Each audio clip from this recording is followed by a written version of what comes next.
Сәлем достар. Бүгінгі видеода біз өте маңызды әрі өзекті тақырыпты талқылаймыз: диета және дене сымбатын сақтау.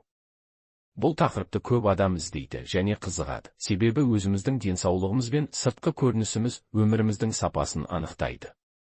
Бірақ дұрыс диета жасау, дұрыс тамақтану мен спортпен шұғылдану бұл оңай шаруа емес. Сондықтан мен сіздерге толық әрі нақты ақпарат беремін, әрі оны өміріңіздің әр күнінде қолдануға болады. Достар, видеоны бастамас бұрын каналға тіркеліп лайк басып қолдау көрсетіп кетіңіздер. Ендеше бастайық. Диета деген не? Диета бұл сіздің күнделікті тамақтану тәртібіңіз, ағзаңызға қажетті қоректік заттарды алу жолы. Кейбіреулер диетаны тек салмақ тастауға арналған шектеулер деп ойлайды, бірақ шын мәнінде диета бұл денсаулықты сақтау мен жақсарту үшін дұрыс тамақтану принциптері. Диетаның мақсаты: ағзаға қажетті қоректік заттар мен энергияны жеткізу, денсаулықты нығайту және аурулардың алдын алу, дене сымбатын сақтау және қалыпты салмақты ұстау, энергия деңгейін тұрақты сақтау.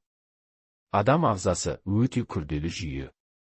Оған дұрыс тамақтану арқылы ғана жақсы жұмыс істеуге көмектесеміз. Мысалы, дұрыс тамақтану жүрек-қан тамырлары аурулары, қант диабеті сияқты созылмалы аурулардың алдын алады. Қоректік заттар және олардың маңызы. Диетаның негізі қоректік заттар. Олар үш негізгі топқа бөлінеді: көмірсулар, белоктар және майлар. Сонымен қатар дәрумендер, минералдар және су да өте маңызды. Көмірсулар. Көмірсулар бұл ағзаға энергия беретін басты қоректік заттар. Оларды екіге бөледі. Қарапайым көмірсулар тәттілер мен тәтті сусындарда кездеседі. Олар тез қорытылады, бірақ энергиясы ұзаққа жетпейді және салмақ қосуға ықпал етуі мүмкін. Күрделі көмірсулар жармалар, күріш, көкөністер мен дәнді дақылдарда бар. Олар ағзаға ұзақ уақыт энергия береді және ас қорытуды жақсартады. Күнделікті диетаңызда күрделі көмірсулар көп болғаны дұрыс. Белоктар. Белоктар ағзадағы барлық жасушалардың негізі. Олар бұлшық еттердің өсуі мен қалпына келуіне, иммунитеттің нығаюына жауапты. Белоктың жақсы көздері: ет, тауық, сиыр, қой, балық және теңіз өнімдері, жұмыртқа, сүт өнімдері, қымыз, йогурт, ірімшік, түйіршікті дәндер мен бұршақ тұқымдастар. Майлар. Майлар ағза үшін маңызды, бірақ оларды дұрыс таңдау керек. Майлардың бірнеше түрі бар. Қаныққан майлар шектеулі мөлшерде тұтыну керек: майлы ет, майонез, қуырылған тағамдар. Қанықпаған майлар пайдалы, оларды көбірек жеу керек: зәйтүн майы, авокадо, жаңғақтар. Трансмайлар зиянды, оларды толықтай болдырмау қажет. Дәрумендер мен минералдар. Дәрумендер мен минералдар ағзаның көптеген қызметтері үшін маңызды: иммунитет, сүйек саулығы, тері мен шаштың жағдайы. Оларды жемістер, көкөністер, жаңғақтар, тұқымдар және сүт өнімдерінен аламыз. Су ағзаның өмірлік маңызды элементі.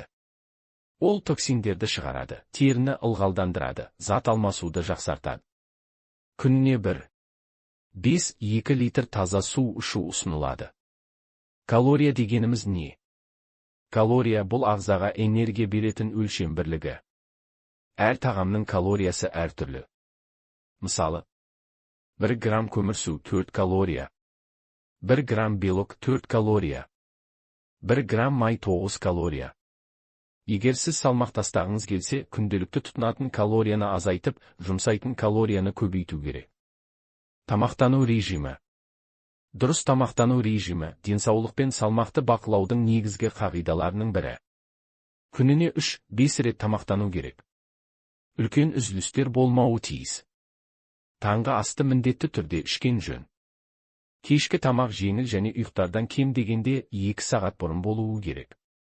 Салауатты тамақтанудың тағы да маңызды қағидалары: тәттілер мен газдалған сусындарды азайту, қуырылған тағамдарды аз тұтыну, көбірек көкөністер мен жемістер жеу, тағамды шамадан тыс тұздамау, шылым шегуден және алкогольден аулақ болу. Диетаға қосымша физикалық белсенділік. Тек дұрыс тамақтану ғана емес, сонымен қатар спортпен айналысу маңызды. Күн сайын кемінде 30 минут дене жаттығулары, жүгіру, серуендеу, йога. Аптасына 2-3 рет күш жаттығулары жасау. Қозғалыс метаболизмді жақсартады, көңіл күйді көтереді. Ұйқы мен стрестің маңызы. Ұйқы ағзаның қалпына келу үшін қажет. Күнделікті кемінде 7-8 сағат ұйықтау ұсынылады. Стресс гормондар деңгейін көтереді, бұл салмақ қосуға ықпал етеді. Сондықтан стрессті басқару әдістерін үйрену маңызды. Диета кезінде жиі кездесетін қиындықтар мен оларды жеңу жолдары. Аштық сезімі көбінесе диетаға көшу кезінде пайда болады, сондықтан ақылды тағамдарды таңдау қажет. Мотивацияның төмендеуі, нақты мақсат қойып, кіші жетістіктерді атап өту. Әлеуметтік орта, достармен кездескенде дұрыс тамақ таңдау қиын. Қорытынды кеңестер. Диета ұзақ мерзімді процесс. Қатаң шектеулерден аулақ болу. Өз ағзаңыздың сигналдарын тыңдау. Кішкене өзгерістерден бастау. Денсаулыққа мән беру. Достар, қысқаша осы. Келесі видеода көріскенше.